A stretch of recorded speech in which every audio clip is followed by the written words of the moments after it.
About 6,850 Americans have been killed in combat in Iraq and Afghanistan during the 14 years since 9/11. But here's what's even more tragic. More than 250,000 of our combat veterans from Iraq and Afghanistan are suffering from post-traumatic stress disorder, PTSD. And according to the Veterans Administration, 22 of them commit suicide every day. That's more than 8,000 suicides a year.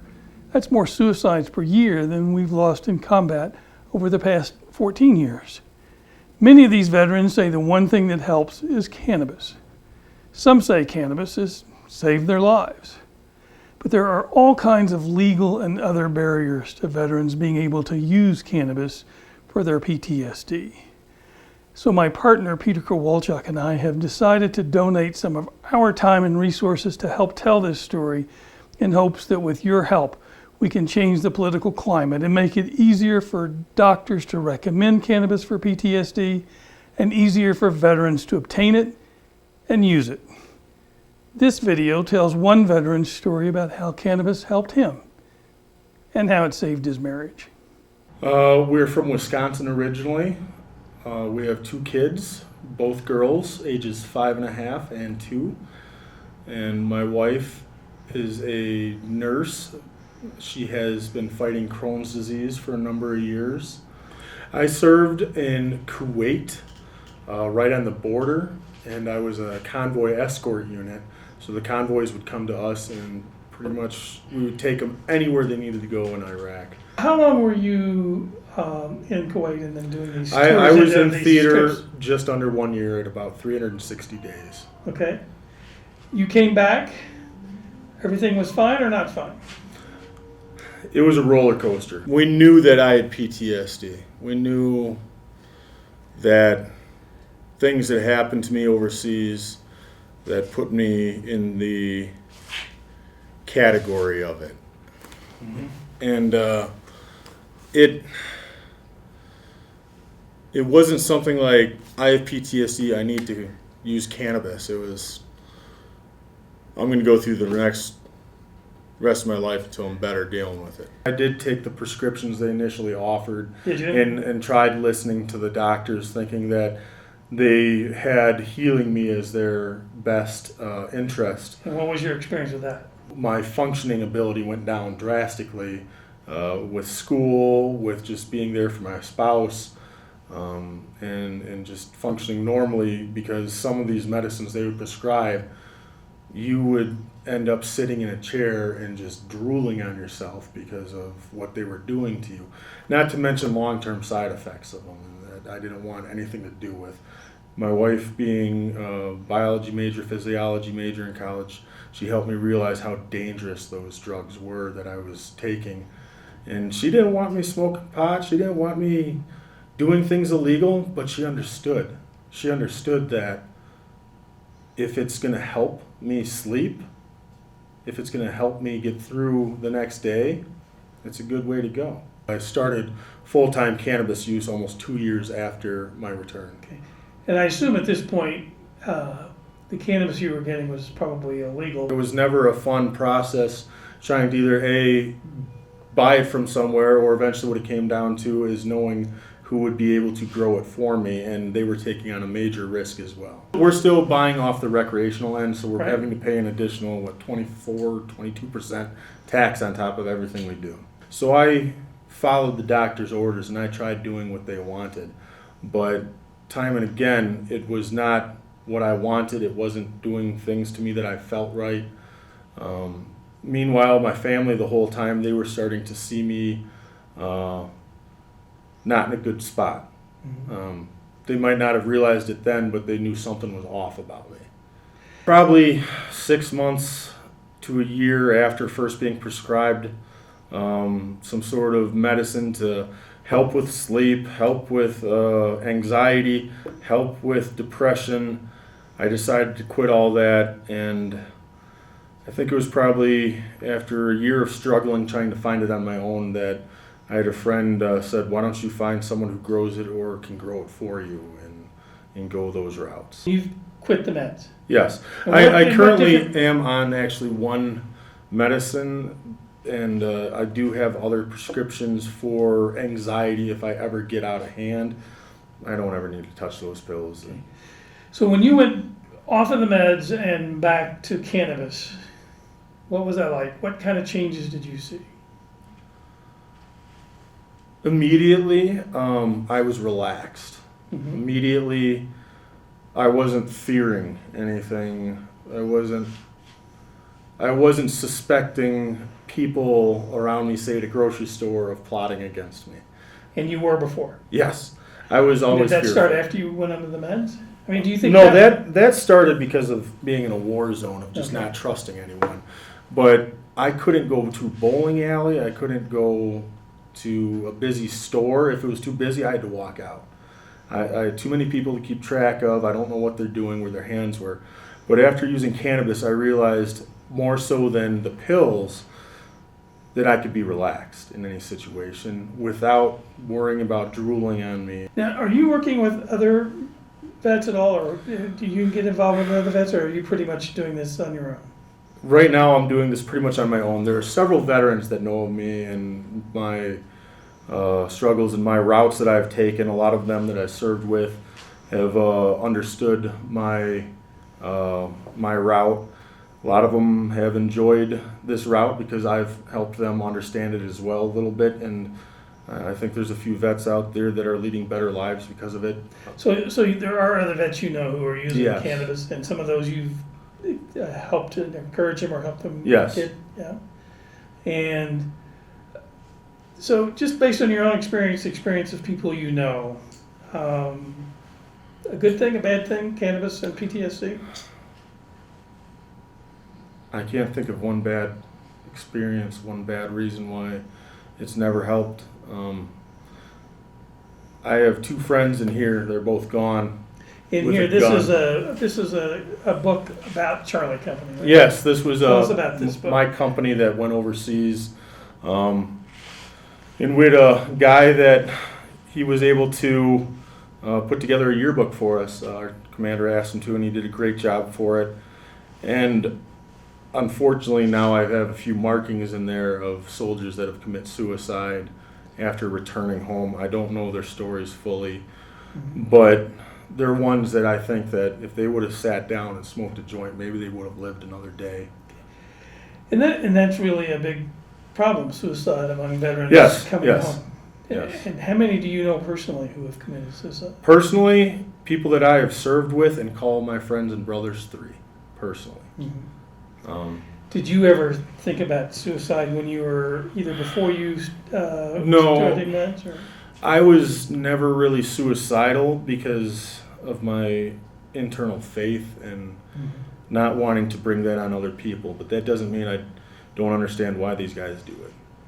Right. I know that if they don't have that faith, they don't have a strong family and other good things going for them, it is an easy out.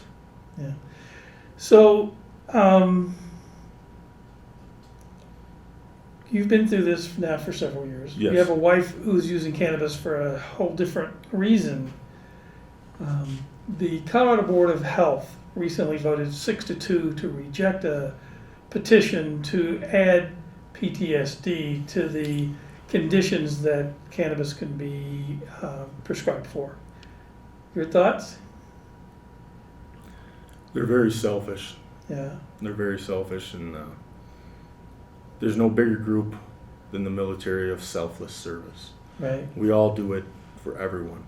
We may not know it at the time when we swear in, but the duty we take on is for the greater good. And this Department of Health ruling is not for the greater good. It is really a setback. However, with every setback we have, we just keep going forward. And I think the fewer setbacks we have, the better it'll be for everyone. But I would rather have a setback than something forced through that is not good and needs to be redone and is not the correct way in everybody's best interest. It sounds to me like you would say that the cannabis that you and your wife are taking, you for PTSD, her for Crohn's, is something that's making a very significant difference in your lives. It impacted us so much we had to up and leave our home in Wisconsin. I left a job at a Fortune 120 company, and my wife and I separated for a few months so she could go take a high-paying job elsewhere while I closed down our house in Wisconsin and moved all of our belongings out here, got us established. And now, 2 months after I moved here, she was able to rejoin us and bring our family back together. Our daughters have loved the change out here. Any way you could speculate on what your lives might be like if you didn't have access to cannabis? I don't think I would be married right now. Okay. I can pretty much say my wife and my marriage would have fallen apart due to the severe anger and anxiety I was facing. People say, oh, that's part of depression. And I don't know. I felt anxious anytime I'd put on my shoes and walk out the door, and just driving down the road could send me spiraling into anger that was uncontrollable, and did at one time cause me to get the cops called to my house. I got a misdemeanor, and it was at that moment when one of the cops said, you need help. Instead of taking me in, which they could have, they wrote me a ticket and said, you need help. And I think the next month I went to the local VFW, and that cop was actually there. I didn't realize he was military himself, long ago served. And he and his partner probably debated on whether or not I was a danger, and I thank them for not taking me in. And that was pretty much at that time where I realized, man, I gotta have it. I have to have this for my anger, for my family. Since that time, I've never had an issue. And that was a time when my use was very light because of gaining access to it was so difficult. So yes, I think without it, I would definitely not be married. And now where my wife is, she would have severe operations. She would have a ileostomy bag on the outside of her body at age 32. You were drove escorts for convoys taking supplies into combat zones in Yes. Iraq. So you're under constant threat of being fired upon, of